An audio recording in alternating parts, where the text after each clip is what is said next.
ठरलं तर मग या मालिकेच्या येणाऱ्या जबरदस्त भागामध्ये प्रियाचं साप भांड फुटलेलं आहे आणि आता साक्षी आणि प्रिया दोघींना जेल झाले। बरं इतकंच नाही, जेलमध्ये जाण्याच्या आधी खूप साऱ्या गोष्टींचा उलगडा झालाय। त्यानंतर कल्पनाने प्रियाचं थोबाड फोडत पुन्हा माझ्या घरामध्ये पाऊल टाकू नको असं तिला समजावून सांगितलंय आणि त्याच्यातच पूर्णाजीने सुद्धा आता या घराचा तुझ्यासाठी रस्ता बंद असं म्हणत तिचे थोबाड फोडले। दोघींनी तिचं थोबाड फोडत तिला आता तिकडून हकलवून लावले। हे सगळं कसं घडलंय, काय घडलंय, प्रिया आणि साक्षीला नक्की कोणती शिक्षा झाली, कोणत्या गुन्ह्याच्या मध्ये शिक्षा झाली, सगळं काय झाले शेवटचा एपिसोड या केस संदर्भातला अर्जुनने कोर्टामध्ये पेपर सादर केलेले असतात। या पेपरनुसार ज्या पैशांच्या गड्ड्या आहेत त्या पैशांच्या गड्ड्यावरती तन्वीचे फिंगरप्रिंट असतात, म्हणजे प्रिया मधुकर यांचे फिंगरप्रिंट त्याच्यावरती आहेत आणि त्यामुळे ह्या गोष्टी सिद्ध होत आहेत की खुनाच्या रात्री त्या तिकडे होत्या आणि त्यांनीच खून केलेला आहे। याच्यावरून आता इकडे प्रिया सांगायला लागते मी नाही खून केलाय। अर्जुन म्हणतो परिस्थितीजन्य पुरावे आणि साक्षी शिकरे यांची साक्ष बघता या गोष्टी क्लिअर होत आहेत, मी कोर्टाला एक्सप्लेन करतो असं म्हणत अर्जुन सांगायला लागतो मुळातच या नोटा म्हणजे हे पैसेच या सगळ्याला कारणीभूत आहेत। या पैशांच्यामुळे हा सगळा प्रसंग घडलेला आहे। मुळातच साक्षी शिकरे ह्या पैसे घेण्यासाठी आतमध्ये गेल्या होत्या। ज्या वेळेला साक्षी शिकरे या पैसे घेण्यासाठी आत गेल्या त्यावेळेला प्रिया मधुकर यांच्याकडे पैसे नव्हते आणि साक्षी शिकरे यांनी त्याला धमकी दिली की लवकरात लवकर जर का माझे पैसे दिले नाहीत तर या सगळ्यामध्ये मी तुझ्यावरती काय कारवाई करेन हे मी सांगू शकत नाहीये। आणि त्यामुळे त्या गडबडल्या आणि तेवढ्यातच त्यांनी पाहिलं की मधुभाऊ यांच्याकडे विलासने पैसे ठेवायला दिले होते आणि ते पैसे आता विलासने त्यांच्याकडून मागितले। त्यावरती मधुभाऊंनी रूम खोलली, तिजोरी खोलली आणि ते पैसे ते विलासला देऊ करत होते। त्याच वेळेला प्रियाला पैशाची गरज पडली आणि त्यामुळे ती त्या पैशावरती झपटा घेण्यासाठी गेली आणि ते पैसे चोरायला गेली। ज्या वेळेला ती ते पैसे चोरण्यासाठी गेली आणि त्याच वेळेला ती पैसे चोरायला गेल्यावरती ताबडतोब आता इकडे मधुभाऊ आणि विलास ह्या दोघांनी तिला रोखण्याचं काम केलं। तर प्रिया चिडली आणि त्यानंतर मग आता तिने या सगळ्यामध्ये झटापट करत ते पैसे घेण्याचा प्रयत्न केला। त्याच वेळेला नेमकी साक्षी आधी येऊन गेली होती आणि त्यानंतर हे तिघच जण होते। साक्षी बाहेर गेलेली होती। प्रिया म्हणते हे खोटं आहे। अर्जुन म्हणतो परिस्थितीजन्य पुरावे आणि त्याचबरोबर आता इकडे या सगळ्यामध्ये साक्षी शिकरे यांची साक्ष याच्यावरून हे सिद्ध होतंय। त्यावरती रविराज ऑब्जेक्शन घेतात आणि माझ्या क्लायंटनी असं काहीही केलेलं नाही असं ओरडून सांगण्याचा प्रयत्न करायला लागतात। पण त्याच वेळेला इकडे आता लगेचच अर्जुन म्हणतो की जर काही आपण आता साक्षी शिकरे यांची साक्ष बघितली तर त्या आधी येऊन गेल्या होत्या, त्या आधी येऊन गेल्यानंतर त्या मध्ये आल्या तेव्हा त्यांना प्रिया दिसली नाही, फक्त ह्या दोघं जण खाली पडलेले दिसले। याच्यासाठी अजून एक पुरावा महत्वाचा माझ्याकडे आहे, तो मी सादर करणार आहे। म्हणजे आता प्रियाने या सगळ्यामध्ये पैसे घेण्यासाठी झटापट झाली आणि त्याच वेळेला या झटापटीच्या मध्ये आता जेव्हा हे सगळं झालं तेव्हा प्रियाने पैसे हुसकावून घेतले आणि तिच्याकडून गोळी झाडली गेली। आता मात्र दामिनी विचार करत असे चला आपण जे काही लावलेलं आहे तोच फिल्डिंग बरोबर आहे किंवा आपलीच फिल्डिंग अगदी अचूक ठरलेली आहे। ती हसायला लागते। त्यानंतर मग रविराज ऑब्जेक्शन म्हणत असले तरी कोर्टाचं ऑब्जेक्शन फेटाळून लावत असतं। त्याच वेळेला अर्जुन सांगायला लागतो या झटापटीमध्ये आता इकडे विलासच्या अंगावरती गोळी झाडली गेली। विलासच्या अंगावरती गोळी झाडली गेल्यावरती मधुभाऊंनी हे सगळं पाहिलं होतं आणि मधुभाऊ हिच्याकडून पैसे घेण्याचं काम करत होते।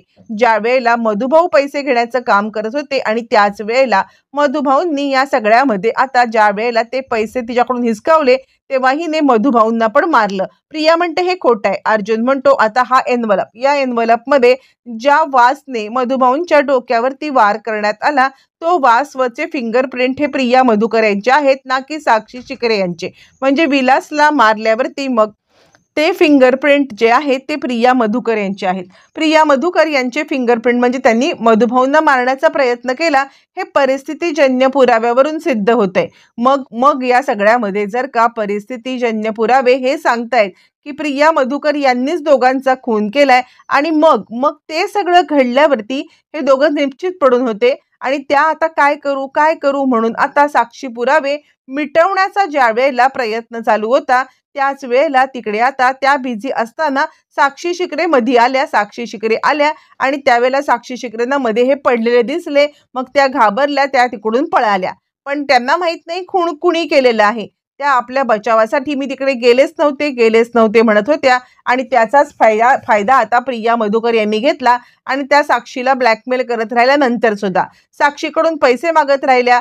तिला सांगत राहिल्या की तू पैसे दे, नाही तर तू खून केलायस असं मी सांगेन. आश्रमात त्या दिवशी तूच आली होतीस. म्हणजे यांनी इकडून सुद्धा तिकडून सुद्धा असं उलट सुलट काम केलेलं आहे आणि हे उलट सुलट काम करत यांनी खून केला हे मी सिद्ध केलंय. आता इकडे साक्षी सगळेजण खुश होतात की काही झालं तरी या सगळ्यामध्ये आपल्यावरचा आरोप गेला, आपल्यावरचं बालन टळलं आणि आपणच जिंकतोय असं त्यांना वाटत असलं तरी इकडे केस एका क्षणात पलटणार असते. मग प्रिया ओरडायला लागते, मी असं काही नाही केलेलं आहे, मी काही नाही केलेलं आहे. अर्जुन म्हणतो हे पुरावे हेच सांगतायत. त्यानंतर प्रिया म्हणते नाही, खून साक्षीने केलाय. त्यावरती दामिनी याला पण ऑब्जेक्शन घेते. मग त्यानंतर प्रिया सगळी कर्मकहाणी सांगते. तिला रविराज म्हणते माझ्या आशिलाकडून सगळं सत्य काढून घेण्यासाठी मला कोर्टासमोर तिला काही प्रश्न विचारायचे आहेत आणि त्यासाठी कोर्टाने परवानगी द्यावी. यासाठी कोर्ट परवानगी देतं. रविराज किल्लेदार तुम्ही येऊन विचारू शकता. मग रविराज विचारायला लागतात, जे काही घडलं होतं ते न घाबरता सगळं कोर्टासमोर सांगायचं आहे असं म्हटल्यावरती मग मात्र लगेचच आता इकडे प्रिया सांगायला लागते, बाबा मी सगळं सत्य सांगते. त्या रात्री हिने मला ब्लॅकमेल केलं. हिने मला पैसे दिले होते माझ्या कामासाठी आणि त्याच पैशाचा ती मोबदला मागत होती आणि त्यासाठी ती आता आश्रमामध्ये आली होती पेपर घेण्यासाठी. तिला मधुभाऊंच्या याचे पेपर हवे होते आश्रमाचे. त्यासाठी ती आणि विलास दोघं जण आली होती. मला माहित नव्हतं की विलास कोण आहे ते. आणि त्यानंतर दोघं जण ज्या वेळेला हे करत होते त्यावेळेला मधुभाऊ आले. मधुभाऊंनी हे सगळं पाहिलं आणि मधुभाऊ यांच्यावरती चिडले. मी तेव्हा मधुभाऊंना आधी पाहिलं होतं म्हणून मी लपून बसले होते. मी एका कोपऱ्यात लपून बसले. हिने नंतर झटापटीमध्ये मधुभाऊंना मारण्यासाठी हे केलं आणि त्यानंतर हिने साक्षीने स्वतःच्या बंदुकीने खून केला. त्यावरती आता दामिनी सांगायला लागते ऑब्जेक्शन. यावरती अर्जुन म्हणतो नाही, या खरंच बोलतायत. मी हे सुद्धा प्रूव्ह करू शकतो कारण दामिनी देशमुख हे सगळं बाहेर काढण्यासाठीच मी हा ट्रॅप रचला होता. प्रिया मधुकर यांची चुकी इतकीच आहे की प्रिया मधुकर यांनी साक्षीची साथ दिली, कोर्टामध्ये मॅन्युप्युलेशन केलं, कोर्टामध्ये साक्ष फिरवण्याचा प्रयत्न केला, त्यांनी साक्षीची मदत केली आणि मधुभाऊंवरती निरागस असताना सुद्धा किंवा निर्दोष असताना आरोप केला. हीच यांची चुकी आहे. या पलीकडे आता इकडे या सगळ्यामध्ये त्यांचा काही हात नाहीये. त्यांनी फक्त मदतगाराची भूमिका केली. खऱ्या खुनी साक्षी शिकरेच आहेत. यावरती मग दामिनी म्हणते हे कसं तुम्ही सिद्ध करताय, दावा करताय तुम्ही हे सगळं करताना या सगळ्यामध्ये आता इकडे काय पुरावा आहे.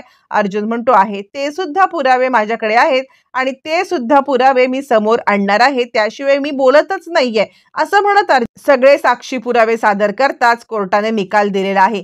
साक्षीच्या विरोधातले पुरावे आणि प्रिया खरं बोलते आहे हे कोर्टासमोर सिद्ध झाल्यानंतर साक्षीला या सगळ्यामध्ये आता जन्मठेप 14 वर्षाची शिक्षा, तर प्रियाने या सगळ्यामध्ये मदत केली म्हणून प्रियाला सुद्धा आता इकडे 5 वर्षाचा कारावास आणि प्रियाला खूप मोठा दंड पैशाचा ठोठावला जातो आणि हे कोर्ट ॲडजर्न होतं. म्हणजे हे कोर्ट आता संपतं आणि त्यानंतर मग आता सगळ्या गोष्टी क्लिअर झालेल्या असतात. या गोष्टी क्लिअर झाल्यावरती दोघींना सुद्धा शिक्षा होते. या दोघींना शिक्षा झाल्यावरती प्रिया ओरडून सांगत असते मी काही नाही केलेलं आहे, मी काही नाही केलेलं आहे. पण या सगळ्यामध्ये आता प्रियाने साक्षीची मदत केली हे सिद्ध झाल्यामुळे प्रियाला सुद्धा या सगळ्यामध्ये आता इकडे शिक्षा ठोठावली जाते आणि प्रियाला 5 वर्षाची तर साक्षीला 14 वर्षाची म्हणजे जन्मठेप सुनावली जाते. हे सगळं झाल्यावरती मग आता दोघींना जेलमध्ये टाकण्यात येत असतं.